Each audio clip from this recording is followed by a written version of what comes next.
तर नमस्कार विद्यार्थी मित्रांनो, स्वागत आहे तुमचं माझ्या यूट्यूब चॅनलमध्ये. तर विद्यार्थी मित्रांनो, आजच्या व्हिडिओमध्ये आपण पाहणार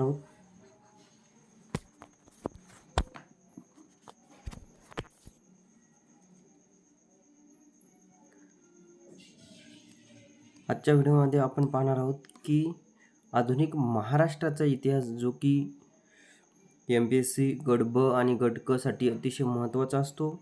यामध्ये तलाठी भरतीच्या दृष्टीने अतिशय महत्त्वाचं आहे बघा. तर बघा, आता आधुनिक महाराष्ट्राचा इतिहास पाहत असताना आपल्यासमोर हे बघा, इंग्रज आणि मराठे यांचा संघर्ष. तर हा जो संघर्ष आहे तो 1774 ते 1818 या दरम्यान मराठा आणि इंग्रज यांच्यामध्ये एकूण 3 युद्ध झाले.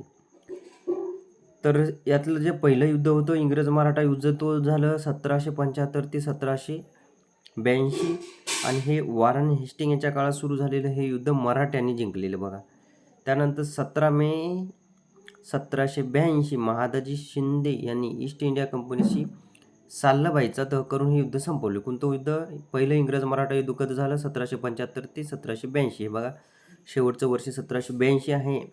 आणि हे इंग्रज युद्ध 17 मे 1782च्या साल्लाबाईच्या तहाने संपुष्टात आलं. त्यानंतर बघा, 31 डिसेंबर 1802ला वसईचा तह झाला आणि या तहामुळं मराठा साम्राज्यात अखेरची घरघर लागली. त्यानंतर बघा, दुसरं इंग्रज मराठा युद्ध आहे आणि दुसरं इंग्रज मराठा युद्ध 1803 ते 1805 या दरम्यान झालं आणि यावेळेस हे युद्ध इंग्रजांनी जिंकलं. त्यानंतर बघा, तिसरं इंग्रज मराठा युद्ध, यामध्ये बघा खडकीची लढाई झाली. हे युद्ध जे आहे ते 1817 ते 1819 दिलं आहे, पण 1818 दरम्यान, कारण 1818ला मराठी सत्ता जी आहे ती संपुष्टात आली होती. म्हणून तर बघा, 5 नोव्हेंबर 1817 रोजी खडकी येथे मराठ्यांचा पराभव झालेला आहे.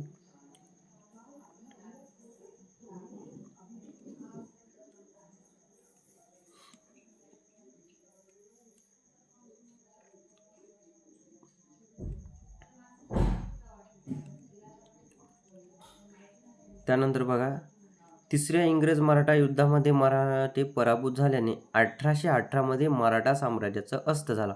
हे बघा, मराठा साम्राज्याचा अस्त कधी झाला? तर 1818 मध्ये मराठी साम्राज्याचा अस्त झालेला आहे. त्यानंतर महाराष्ट्रात इंग्रजी सत्ता स्थापित झाली कधीपासून? तर 1818 नंतर. त्यानंतर बघा, इंग्रजी सत्तेविरोधात महाराष्ट्रात देखील लहान मोठे उठाव होत राहिले.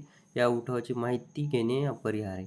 आता बघा, 1857चा उठाव हा परीक्षेच्या दृष्टीने अतिशय महत्त्वाचा आहे. हा 1857चा उठाव आणि महाराष्ट्र म्हणजे 1857चा जो उठाव झाला, यामध्ये महाराष्ट्रामध्ये कोणत्या कोणत्या ठिकाणी हा उठाव झाला आणि त्यांचं नेतृत्व कोणी कोणी केलं, यावर सुद्धा परीक्षेमध्ये प्रश्न येत असतात. बघा, 1857च्या उठावापूर्वी महाराष्ट्रात पहिला मोठा संघर्ष ब्रिटिश सरकार व रामोशी यांच्यात झाला होता. म्हणजे 1857च्या उठावापूर्वी महाराष्ट्रामध्ये रामोशी, इंग्रज आणि ब्रिटिश सरकार आणि रामोशी यांच्यामध्ये उठाव होतच राहिले आहे. त्यानंतर महाराष्ट्रातील संस्थानिकांनी बघा, रामोशी, कोळी आणि भिल्ल यांना उठाव करण्यात प्रोत्साहन दिले होते. महाराष्ट्रात रामोशी यांचा उठाव झाला, कोळी यांचा उठाव झाला आणि भिल्ल यांचा उठाव झाला. त्यानंतर बघा, महाराष्ट्रातील रामोशी बांधवाचे उठाव झाले.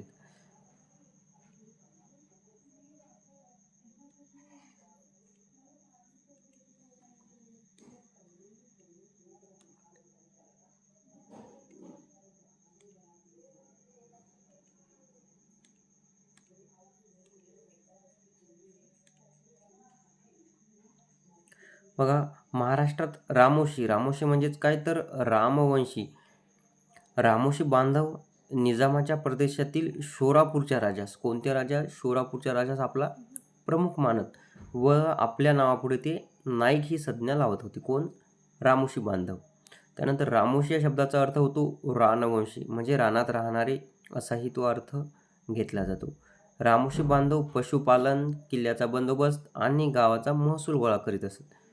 त्यांना वतनी इमानी देखील देण्यात आलेली होती, पण ब्रिटिशांनी काय केलं? त्यांना जे दिलेले वतनी इनामे काय केली, जप्त केली. त्यामुळे त्यांना त्यांच्या मनात ब्रिटिश सरकारबद्दल द्वेष निर्माण झाला आणि ब्रिटिश शासनाने काय केले, या रामोशी इनामे जप्त करून त्यांना कामावरून कमी केली. त्यामुळे त्यांनी उठाव केली. बघा, यातला जो महत्त्वाचा नेता होता तो उमाजी नाईक होता आणि उमाजी नाईक यांनी रामोश यांच्या बंडाचे नेतृत्व केले होते. आता बघा, आता पाहणार आहोत आपण उमाजी नाईक यांच्याबद्दल.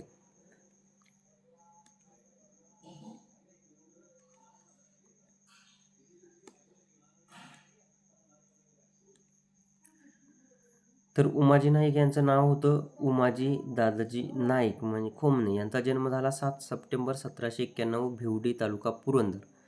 हे बघ, छत्रपती संभाजी महाराज यांचा जन्मसुद्धा पुरंदर या किल्ल्यावर झाला होता. तर उमाजी नाईक यांचा जन्म पुरंदर तालुका पुरंदर जिल्हा पुणे या ठिकाणी झाला होता. तर नरवीर उमाजी नाईक पुरंदर किल्ल्याच्या बंदोबस्तात होते. नंतर उमाजी छत्रपती शिवाजी महाराजांचा आपला आदर्श मानत होते. आता हे उमाजी नाईक होते, यांनी छत्रपती शिवाजी महाराजांना आपला आदर्श मानला होता.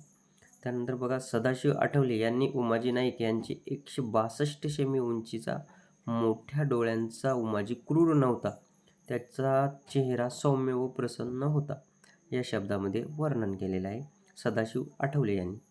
बघा, आता हे वासुदेव बळवंतराव फडके यांना आपण आद्य क्रांतिकारक म्हणतो, पण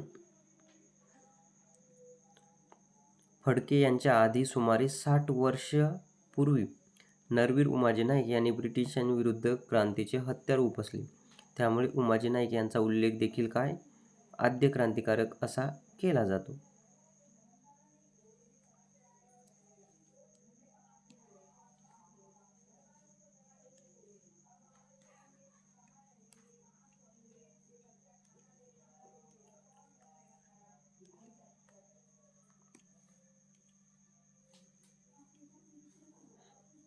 ब्रिटिशांनी रामोशीचे वतनी रद्द केल्याच्या रागातून उमाजींनी सहकार्याच्या साथीने दरोडे घालण्यास सुरुवात केली. उमाजी नाईक यांच्या आधी संतू नाईक यांनी रामोशी समाजाचे नेतृत्व केले होते.